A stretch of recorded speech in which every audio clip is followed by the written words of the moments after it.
Today on Low Carb with Jennifer, I'm going to show you how to make this cauliflower fried rice with shrimp.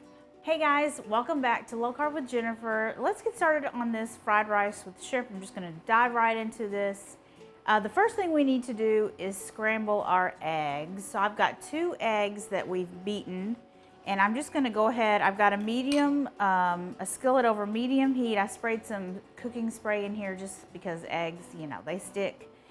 So I'm going to go ahead and scramble these eggs, and then we can get going with the rest of our recipe. Most fried rice dishes have scrambled eggs.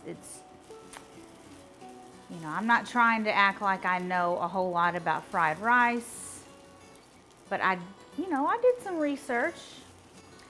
Okay, that was easy. So I'm just going to pull them out of this skillet into this little bowl and set it aside, and then we can get going on our fried rice.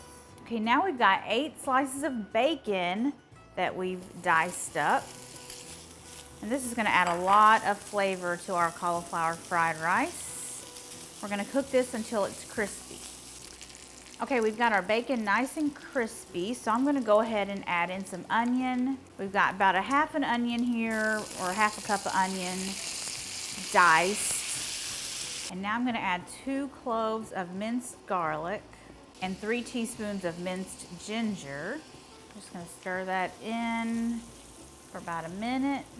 Okay, now we're going to cook the shrimp.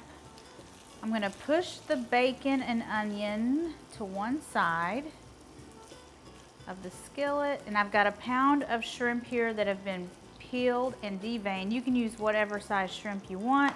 So I'm going to just put these in the skillet in a single layer and cook them until they are no longer transparent. So it shouldn't take very long. Okay, we got our shrimp all cooked. Now I'm going to add in about 3 cups of already steamed cauliflower rice. I just used the bag of the frozen cauliflower rice. It's the best thing ever. So we're going to add that, and it's already cooked, so we don't have to cook it in the skillet.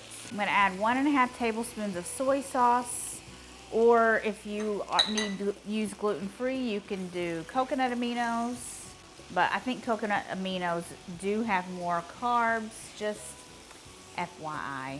And I'm going to add a half a teaspoon of sesame oil. And now we're going to finish this off with our scrambled eggs.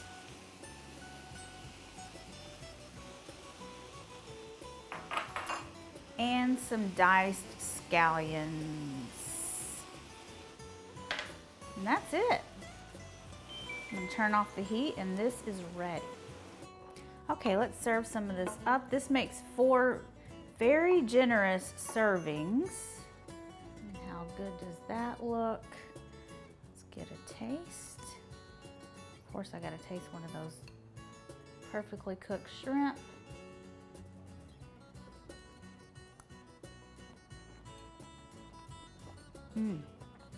It's so good. Those shrimp are perfectly cooked. You can really taste the ginger, the bacon. It's just got a lot of flavor. It's really, really good. You're gonna love this recipe. Also, check out this other easy 30-minute recipe for my teriyaki chicken. It is even easier than this and just as delicious. Thank you so much for watching, and I will see you guys next time. Bye.